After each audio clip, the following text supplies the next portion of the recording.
আজ গেছিলাম শ্বশুরবাড়িতে। কয়েকদিন ধরেই শাশুড়ি মা মানে আমার মা বলছিলেন যে, "যখনই যাই শ্বশুরবাড়ি তো খেয়ে যাও।" তো আজ তাই লাঞ্চের জন্য গেছিলাম। তো মাকে বলেইছিলাম যে বেশি কিছু রান্না করতে না, ২-৩ টে পদ করতে। কিন্তু মা কি আর শোনে? আমি যেদিনই যাই মা অনেকগুলো পদ রান্না করে। এইজন্য আমি পারতপক্ষে যাই না। কারণ খাটাতে মা তো একা, ওই মা এতগুলো রান্না করবে তো খাটতে হয়। তো আমার জন্য এত খাটা ভাল লাগে না। তো তাই জন্য আমি বেশি যাই না। মানে গিয়ে থাকি না আরকি। কিন্তু আজকে গেলাম। অনেক দিন ধরে মা বলছিল তো গেলাম। তো মা আজকে একটু ছোটো গেট টুগেদার মতোই করেছিল। সবাই এসেছিল। আমার বড় মানে আমার ওয়াইফের বড় মামা, বড় মামি, আমার ওয়াইফের ছোটো মামি, বড় মামার ছেলে মানে মামাতো দাদা, এরা সবাই এসেছিল। তো সবাইকে নিয়ে একটু ওই খাওয়া-দাওয়া, ছোটো গল্পগুজব এই যা।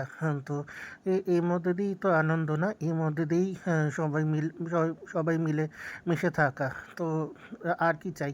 তো এইজন্য গেছিলাম আজকে। তো আম মেনুও ভালো করেছিল মা। বলেছিলাম যে জাস্ট একটা ডাল আর ভাজা ভাজা করে দিতে। তো মা ওই ডাল, আলু ভাজা, মাছ ভাজা, চিকেন, চাটনি এত কিছু রান্না করেছিল। তো এত তো আমি খাইও না। চিকেন, মাটন এখন আমি খাই না অতটা। তো তাও খেয়েছি। যেহেতু মা রান্না করেছে তো তাই জন্য না করে খেয়ে নিয়েছি। তো ভালোই রান্না করে। মা তো ভালো রান্নাই করে। আর আমার এই বাড়িতে আসতে খুব ভালো লাগে। তো প্রায়শই আমি চলে আসি। এসে মার সাথে একটু গল্পগুজব করি, আড্ডা দিই।